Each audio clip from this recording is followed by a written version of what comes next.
This one was really shocking, actually. We're moving from the college ranks and going to basketball. The Memphis Grizzlies fired their head coach, Taylor Jenkins. Yeah, this one was really wild to me, man. They're 3 weeks away. They're 3 weeks away from the playoffs. Right now, the Memphis Grizzlies are sitting in the 4th spot and are a tiebreaker away they're sitting in the 5th. They're a tiebreaker away from the 4th and only a game and a half behind the 3rd spot. And it's 3 weeks before the playoffs, and you guys fire your head coach. BC, what was your thoughts on this one, man? This was a shocker. I mean, for me, to fire your coach mid-season as their – hold on right now. I'm trying to pull up the stats with regards to Memphis with their in-game stats. But for me, it's just it is shocking because you're in the middle of a playoff race. You are, again, like ever since they got Ja back, like they've been doing well. Like I don't really understand it all too much. The only thing that I can think of as far as a rationale for making this move is if it's like with the Warriors with Mark Jackson to Steve Kerr back in 2014, 2015. But again, I don't, you're firing him. You got an interim head coach. So that's a difference as well. In the offseason, they made that move. So it's kind of shocking. It's like, do you expect this interim coach you're bringing in to kind of lead the team better or whatever? You're going to wait until next year to bring in a head coach? Like it just seemed like if you didn't think Jenkins was your guy, why didn't you just let the season play out, let it let the team go to the playoffs where they may, and then in the offseason make your move? But maybe there's something going on behind the scenes we're not seeing. Maybe there's relationships with front office, or maybe there's certain actions or something that were behind the scenes that we're not seeing, that they're not being released yet. To me, that seems like what is probably going on right now. There's probably something that maybe not basketball related that we're not seeing going on behind the scene that caused this firing. It's the only thing that makes sense.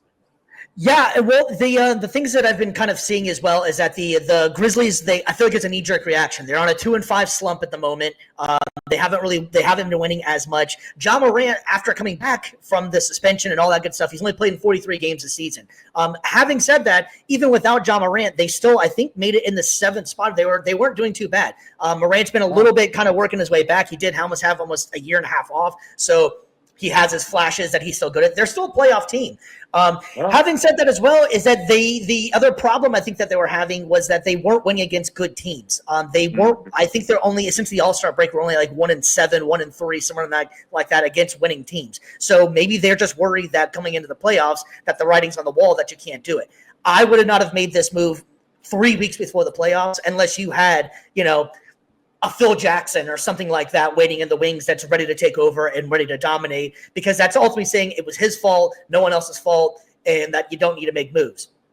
I mean, oh, sorry. I was just going to say, like, though, too, what's surprising is I knew that Memphis was having a good year offensively. I just didn't realize they were 2nd in the league in points per game. They have their first in pace, and they have let me pull it up here real quick because I'm just pulling it up right now.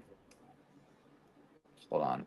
Like, they're talking about like the strength of schedule and everything too. They have a top 5 strength of schedule. So like you're looking at it. The one thing that's lacking is the defense. So yeah, this isn't the grit and grind Grizzlies of yesteryear, but again, you have a top 5 offense, fastest team in the league. Like I don't, and even their defensive rating is top 10. So again, to me, that this just screams something going on behind the scenes that we're not seeing. Again, I don't want to speculate too much. It's just from an analytical perspective, it does not really make sense. Even with, like you said, they're struggling against good teams.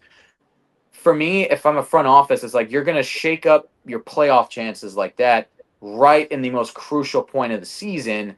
It just doesn't make sense. It really doesn't. Yeah, I'm waiting to hear what the story's going to be on coming out. The players were shocked as well. There hasn't been any kind of, he's a hard coach, but the players didn't have, no one's come out and been like, I can't work with this guy. I can't play with this guy. The only thing I've been able to read is that the GM and him didn't necessarily see eye to eye. And I think that he's also the most winning coach in Grizzlies history. He's been nothing but winning, like you're saying too. Number 2 in scoring, and it's a scoring league now. Nobody plays defense anymore, really. So that surprised the hell out of me, given the circumstances of what he's had to deal with your young star going through whatever he was going through. in the last couple seasons. It was Yeah. rough.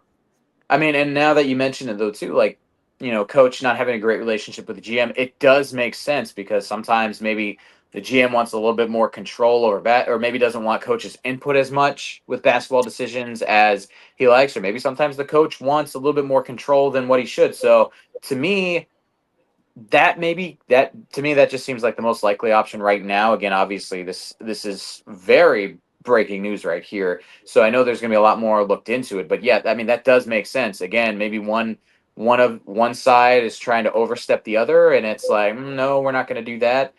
We'll see what happens. Again, with you saying as well, the relationship with the players and him, like that, it to me it does not scream any issues with him running the team or anything. Yeah. To me, like, it screams either issues with the front office or there is something going on that we didn't hear about yet. Yeah, that's gonna be definitely a TBD on what more is gonna be coming out with that one. It just kind of happened yesterday, and it kind of shocked the world, the NBA world.